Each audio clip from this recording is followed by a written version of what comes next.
momento ya de presentar, de tomar contacto con el doctor Herbert Cuba García. Él es especialista en política de salud pública, ¿no?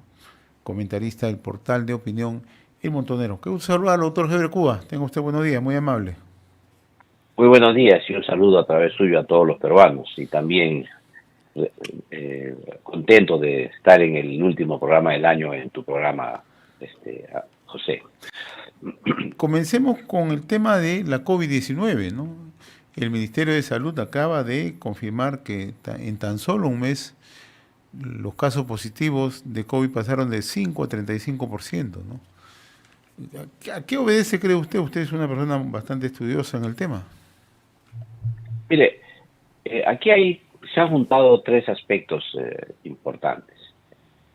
La primera de ellas es que, tres aspectos. El primero de ellos es que ha aparecido una nueva variante, es una subvariante, que es la JN1, que es sumamente contagiosa, que felizmente es una subvariante de la variante Omicron y por tanto la vacuna es eficaz contra esta subvariante, pero sin embargo es sumamente contagiosa y ese es un primer tema. El segundo tema es que como la gran mayoría de la población está vacunada y, y entonces se siente ya protegida, entonces se han un poco olvidado las medidas de protección, digamos, personal en la población, ¿no?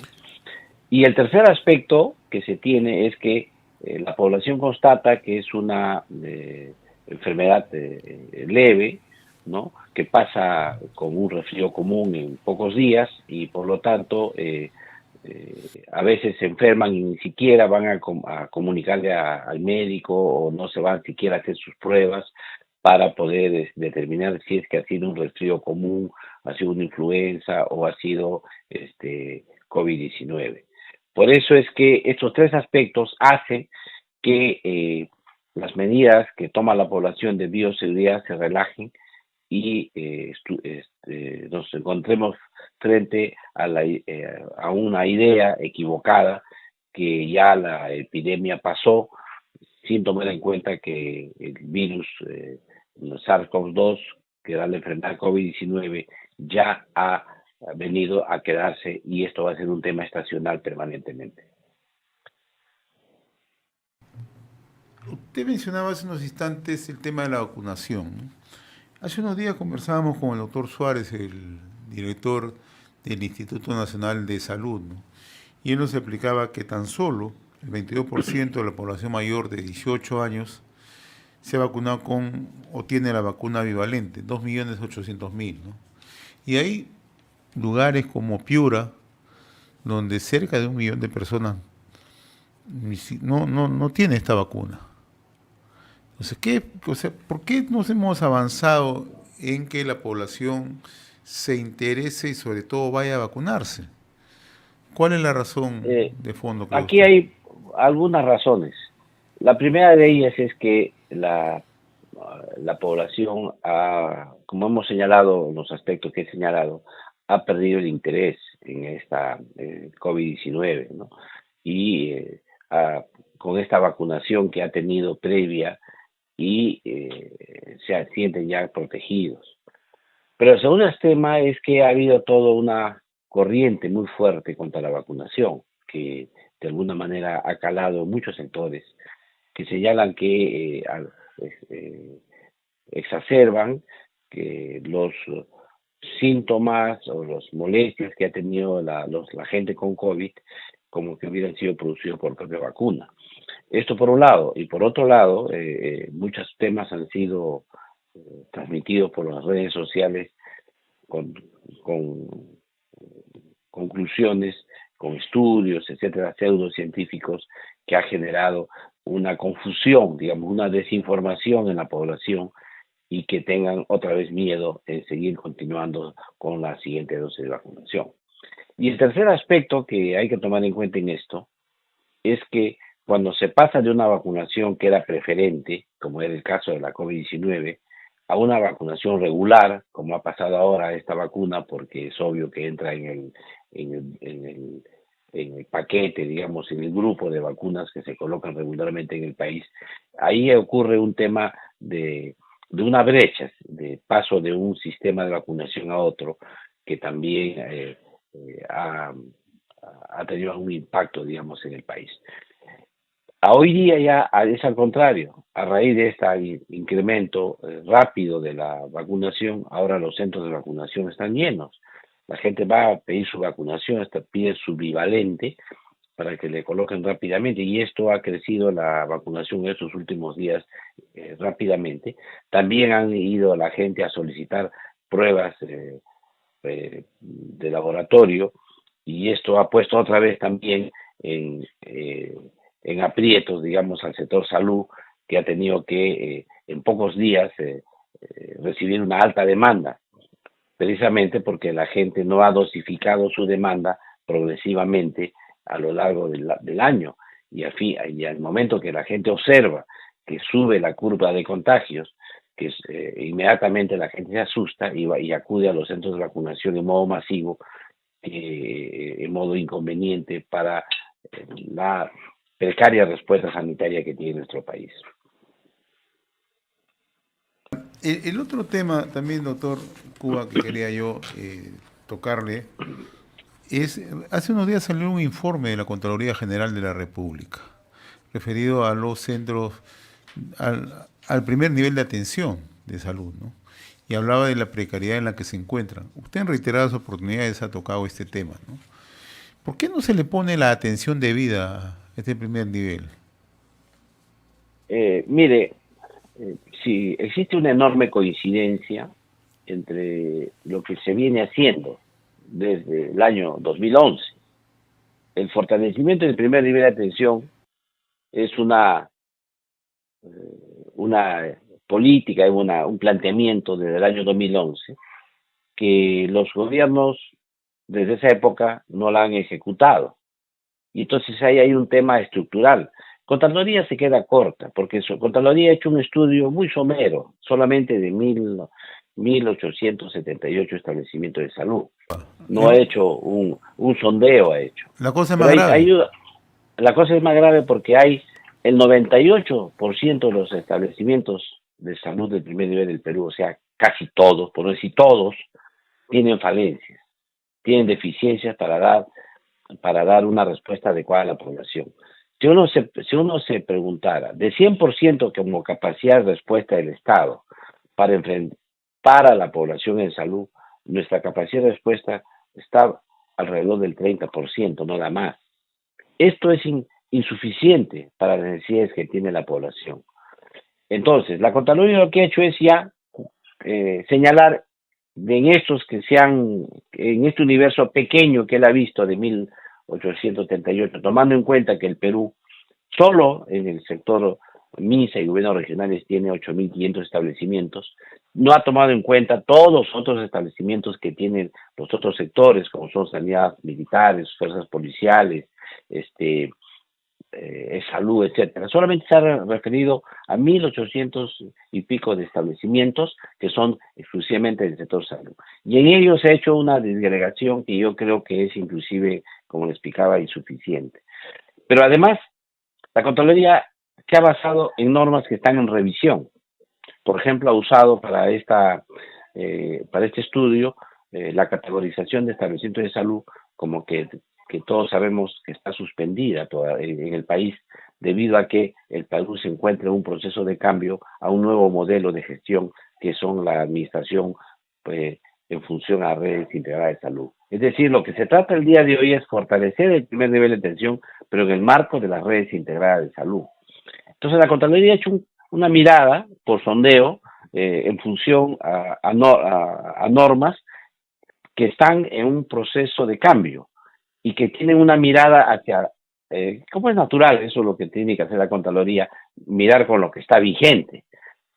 Pero el proceso que se emprende en el país es un proceso que, como ya lo he señalado en algunos momentos, empezó ya en 2017 con un programa de inicio de un nuevo modelo de gestión el año 2018 son las redes, y esto ha ido más y contramates con los gobiernos que han sucedido, y que es un proceso que se ha retomado con mucha fuerza, pero que no puede resolver en poco tiempo todos estos programas estructurales que vienen desde atrás, sobre todo cuando ya desde el año 2011, en las finales del gobierno del APRA, con el ex ministro Oscar Ugarte, se planteó el fortalecimiento del primer nivel de atención como estrategia, pero que esto y era un plan de fortalecimiento de 10 años, es decir, esto implicaba que en el año 2021 ya deberíamos haber fortalecido los 8.700 establecimientos que tiene el Perú, los 8.500 establecimientos que tiene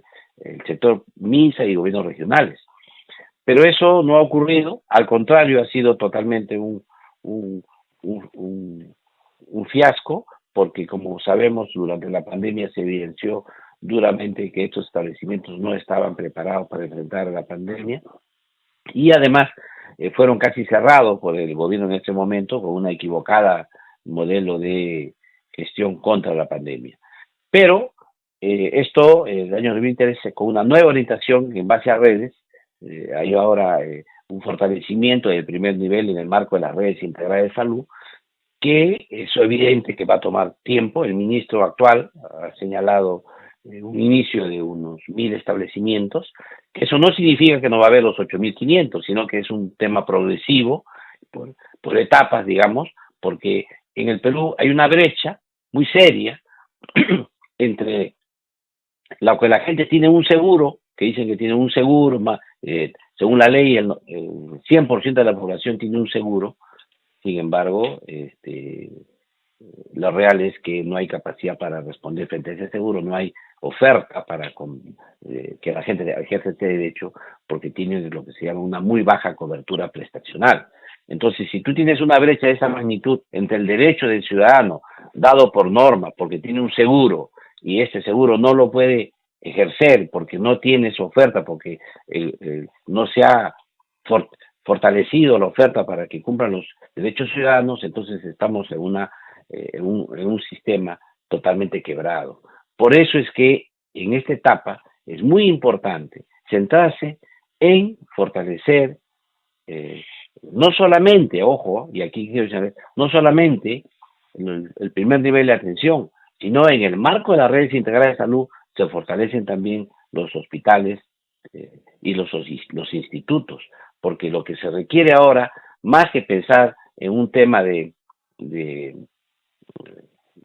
ampliar el aseguramiento, que darle más seguros a la gente, más póliza de seguros, etcétera, que ya por ley tiene toda la población. Lo que se trata aquí es que la población tenga servicio de salud en los establecimientos, en los centros y en los puestos.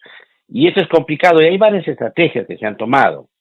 Una primera, efectivamente, es este famoso Plan 1000 que se ha hecho, se ha recorrido.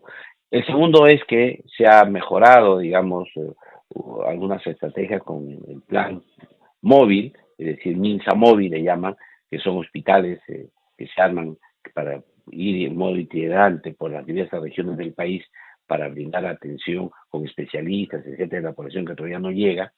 Que esto evidentemente no debería ser el norte, sino que es una forma paliativa de resolver el problema mientras tanto. Y el tercer tema que se ejecuta es también un fortalecimiento de la población, ¿no? Los profesionales, porque ahora de lo que se trata es que los profesionales, sobre todo los especialistas, estén cerca al domicilio del ciudadano en estos primer nivel de atención reforzado o fortalecido en el marco de las redes integradas de salud. Todo esto es un proceso de cambio y transformación que no va a tomar pues 6 meses, sino este es un proceso que tiene que tener un norte de mediano y largo plazo. Aquí lo cierto es que hay un norte, se está apuntando en esa línea. Sin embargo, hay dificultades, ¿no? Hay dificultades porque hay que invertir mucho en lo que es el recurso humano, y ahora hay restricciones fiscales, digamos, para esto. Hay austeridad, de alguna manera, expresadas en las últimas normas que se ha dado a fin de año sobre todo en el tema presupuestal. Y por otro lado, es necesario reorganizar toda la formación de especialistas en el país con la finalidad de aumentar el número de especialistas que egresan por año y así disminuir la brecha de especialistas.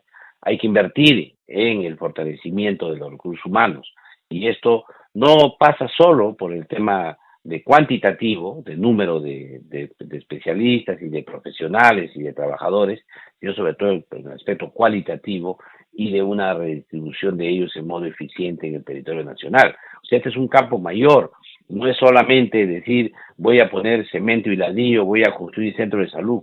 Y hay lugares donde hay establecimientos de salud que no tienen personal, o hay otros que no tienen construidos los establecimientos de salud y no tienen pacientes. Esto debido a que a veces, por temas políticos o por ofertas políticas, se propone hospitales o centros de salud o establecimientos de salud en lugares que no son, no tienen una demanda o al revés, se construyen y no hay personal que los pueda poner en marcha. Todas estas cosas tienen que afinarse mejor, digamos, en el sector.